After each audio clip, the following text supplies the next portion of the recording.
look at this. It says, find the end term of this sequence. This is another end term question. We have done few of them now. If you have not watched those videos, go and watch them. What it's simply asking us to do is a formula that will represent this sequence, so that if you are asked to find any term, whether it's 50th term, 1 million term, you should be able to find them. What is that formula? We have established to get this term, you must use this. To get this, you must use this. To get this, you must use this, and so on and so forth. So the first term is 3. That is the beginning. The second one is 6.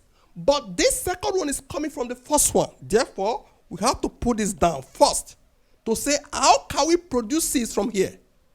To produce 6, you agree with me, we can add 3 here. I'm going somewhere. Let's try this third one. We have to recognize this. What can we do to have 12 from here? We need to add 6. That's no longer a pattern.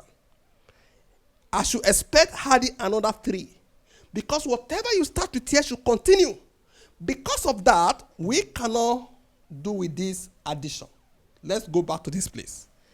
This is 3. This is coming from here. What can we do to this to get 6? Multiply by 2 to have 6. For the third one, we must still put everything here. What can we do to this? This is 6 to get 12. Multiply by 2 again. See? The pattern is what? Okay now.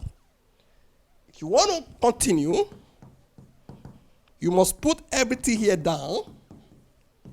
Multiply by 2 will still give you what? 24. Now you can stop. To have the end term now, before we come here, this is not like this other pattern. Why? Because all of them, they all have 2. This guy does not have 2. So I want to first multiply by 2. By forcing this here, I've changed this value to 6. It shouldn't be. I still want to make T1 to be 3 without removing this 2. The only way is to say raised to power 0. Because I put this here now, all these guys are also asking for power. You are power 1. These 2, I can change it to power 2. I can change it to power 3. You see? Therefore, all of them have 3. All of them have times. All of them have 2. All of them have power. This power is not constant. Therefore, we need to investigate the power. 1 minus 1 is 0. 2 minus 1 is 1. 3 minus 1 is 2. 4 minus 1 is 3. Therefore, it's n minus 1. This is the end term for this sequence. Okay?